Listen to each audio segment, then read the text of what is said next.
Menurut Surat Keputusan Menteri Keuangan RI Nomor 38, Lembaga Keuangan Non-Bank atau LKNB adalah sebuah lembaga yang melakukan kegiatan di bidang keuangan secara langsung maupun tidak langsung.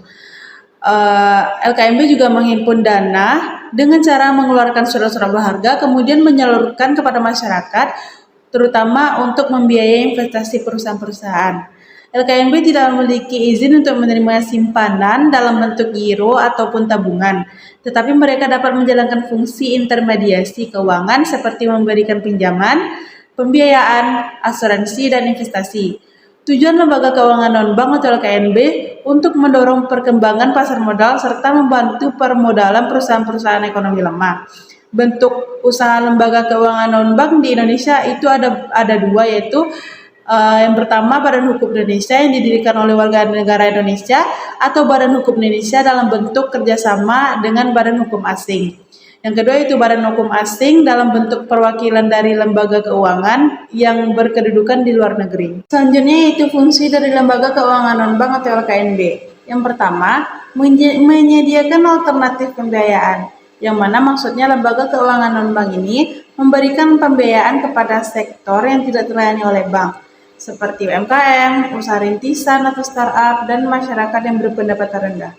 Yang kedua yaitu memperluas akses jasa keuangan, di mana lembaga keuangan non-bank ini dapat membantu meningkatkan inklusi keuangan, terutama di daerah terpencil yang belum dijangkau oleh bank. Yang ketiga yaitu memberikan perlindungan keuangan seperti asuransi melalui perusahaan asuransi. LKNB memberikan perlindungan risiko dari keuangan seperti kematian, kecelakaan, kebakaran, dan lain-lain. Yang keempat yaitu mengelola dana jangka panjang. Menurut Ciamat pada tahun 2005, mengelola dana jangka panjang ini yaitu menghimpun dan menginvestasikan dana masyarakat atau institusi dalam jangka waktu yang panjang, bisa tahunan atau puluhan tahun untuk tujuan tertentu seperti pensiun, asuransi jiwa, atau investasi jangka panjang. Yang kelima yaitu mendukung stabilitas sistem keuangan, di mana lembaga keuangan non-bank ini menjaga agar sistem keuangan nasional tetap sehat, seimbang, dan tidak tergantung kepada bank. Dengan keberadaan LKNB, risiko sistemik dalam dunia keuangan bisa tersebar seperti merata sehingga tidak menjadi ketergantungan penuh untuk terhadap lembaga perbankan. Assalamualaikum warahmatullahi wabarakatuh. Perkenalkan, saya Anissa Korbia dengan BP 003, di mana saya akan melanjutkan penjelasan dari Atika Rahmi, yaitu jenis-jenis lembaga keuangan non-bank. Yang pertama itu ada lembaga pembiayaan sewa guna usaha atau leasing. Nah, leasing adalah kegiatan pembiayaan dalam bentuk penyediaan barang modal, baik secara sewa guna usaha dengan hak opsi atau finansi lesi maupun sewa guna usaha tanpa hak opsi atau operation lesi untuk digunakan oleh lesi atau nasabah selama jangka waktu tertentu berdasarkan pembiayaan atau pembayaran secara berkala.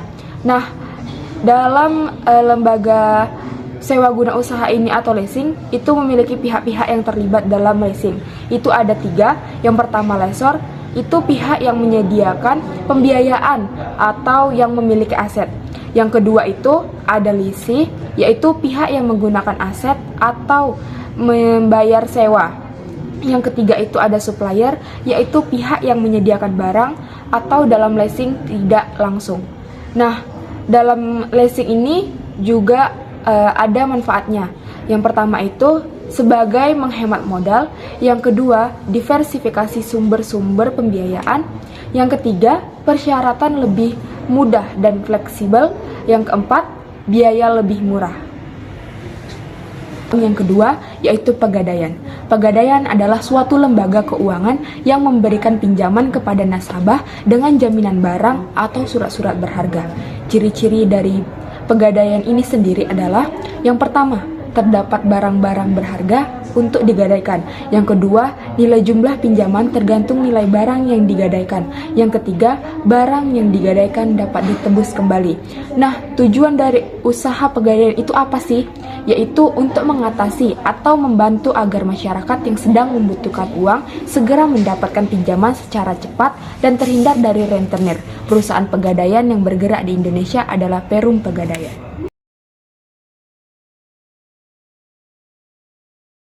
Yang ketiga itu adalah asuransi, di mana pengertian dari asuransi sendiri adalah suatu perjanjian antara dua pihak, yaitu pihak penanggung atau perusahaan asuransi dan pihak tetanggung atau nasabah, di mana pihak tetanggung membayar premi kepada penanggung dan penanggung memberikan ganti rugi atas kerugian, kerusakan, atau kehilangan yang dialami tetanggung sesuai dengan perjanjian. Nah, adapun unsur-unsur asuransi tersebut, yang pertama yaitu premi asuransi, iuran biaya yang harus dibayarkan oleh nasabah selama jangka waktu yang sudah disepakati. Biasanya premi bisa dibayarkan secara bulanan, semesteran, hingga tahunan. Yang kedua yaitu polis asuransi, dokumen sah yang mengatur tentang perjanjian asuransi, mulai dari manfaat, besaran premi, resiko yang ditanggung. Dan yang ketiga adalah polis asuransi bersifat legal dan mengikat secara hukum. Klaim asuransi proses pengajuan resmi kepada pihak perusahaan asuransi ketika nasabah mengalami resiko yang ditanggung dalam polis asuransi. Ada tujuan dari asuransi itu sendiri, yang dimana memiliki dua pihak. Yang pertama dari pihak bank dan yang kedua itu dari perusahaan asuransi. Nah, yang pertama itu dari pihak bank. Tujuannya apa sih? Yang pertama, pengalihan risiko dari tetanggung kepada penanggung dengan adanya kontrak perjanjian. Yang kedua, pembayaran ganti rugi. Yang ketiga, pembayaran santunan. Nah, tujuan dari asuransi bagi pihak perusahaan asuransi, yang pertama memberikan dorongan ke arah perkembangan perekonomian yang lebih maju. Yang kedua, menghilangkan keraguan bagi usahawan dalam menjalankan usaha atau pekerjaan. Nah, yang ketiga, menjamin penanaman modal para investor.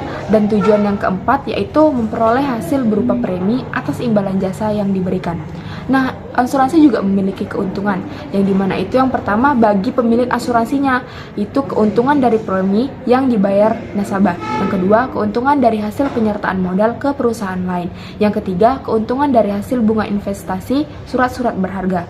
Nah, sedangkan bagi nasabahnya, yang pertama memberi rasa aman, yang kedua merupakan simpanan yang pada saat jatuh tempo dapat ditarik lagi terhindar dari risiko kerugian. Yang ketiga, memperoleh penghasilan di masa datang. Dan yang keempat, memperoleh penggantian akibat kerugian, kerusakan, atau kehilangan. Selain dari unsur-unsur, tujuan, dan juga keuntungan dari asuransi, asuransi juga memiliki beberapa jenis dan juga beberapa manfaat. Yang pertama, kita akan membahas tentang jenis-jenis asuransi. Nah, asuransi di Indonesia ini mempunyai 3 jenis. Yang pertama itu ada asuransi jiwa, yaitu asuransi yang memberikan perlindungan finansial akan musibah kematian, cacat tetap, dan penyakit kritis. Tidak hanya itu, asuransi jiwa modern saat ini juga memberikan fasilitas menabung untuk persiapan hari tua dengan hasil yang umumnya lebih besar daripada bunga bank.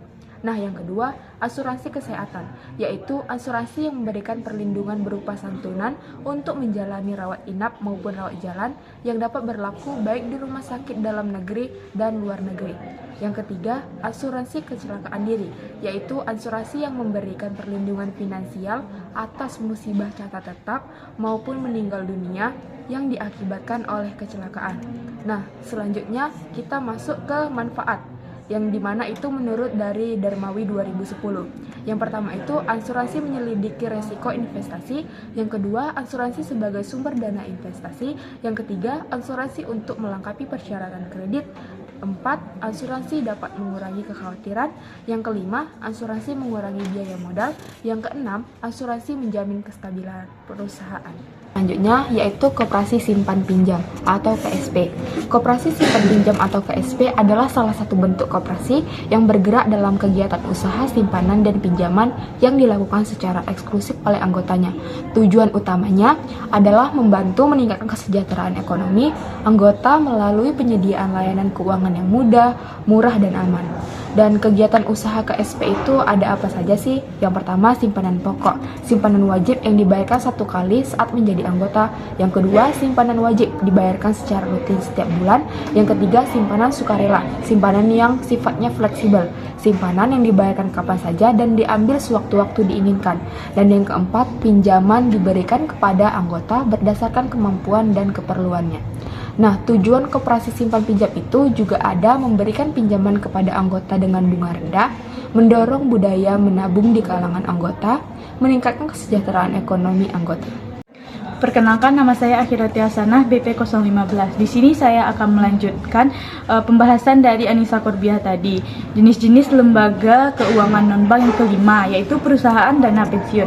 Di mana dana pensiun ini adalah badan hukum yang mengelola dan menjalankan program yang menjanjikan manfaat pensiun kepada peserta yang telah memenuhi syarat tertentu. Dana pensiun ini dapat bersifat manfaat pasti atau definite benefit dan iuran pasti atau definite kontribusi, tergantung dari cara perhitungan manfaat yang akan diterima oleh peserta tersebut. Jenis-jenis dana pensiun ada dua, yaitu dana pensiun pemberi kerja atau DPPK yang didirikan oleh satu atau beberapa pemberi kerja untuk memberikan manfaat pensiun kepada karyawannya setelah pensiun. Yang kedua yaitu dana pensiun lembaga keuangan atau DPLK, yang mana diselenggarakan oleh bank atau perusahaan asuransi jiwa, dan iuran ini berasal dari individunya secara sukarela. Tujuan dari dana pensiun ini yaitu menjamin keberlangsungan hidup karyawan setelah pensiun atau berhenti kerja. Yang kedua, mendorong loyalitas dan manfaat motivasi karyawan. Yang ketiga, memberikan kepastian pendapatannya di masa tua nanti. Yang keempat yaitu mengurangi beban negara dalam jaminan sosial. Yang keenam yaitu ada saham, di mana saham ini menurut Tandelin 2010 yaitu surat berharga yang menunjukkan bagian kepemilikan atau suatu perusahaan pemegang saham, di mana mereka berhak atas sebagian keuntungan atau dividen dan memiliki klaim atas aset perusahaan itu jika perusahaan itu dilikuidasi. Jenis-jenis saham ini ada dua. Yang pertama yaitu saham biasa atau common stock, di mana saham ini memberikan hak suara dalam RUPS-nya dan hak atas dividennya. Yang kedua yaitu saham preference atau preference stock, di mana saham ini memiliki prioritas dalam pembagian dividen namun biasanya memiliki hak suara. Tujuan dan manfaat dari investasi saham ini yaitu yang pertama capital gain, di mana keuntungan dari selisih harga beli dan harga jualnya. Yang kedua yaitu dividen, di mana bagian laba yang dibagikan perusahaan kepada pemegang saham tersebut.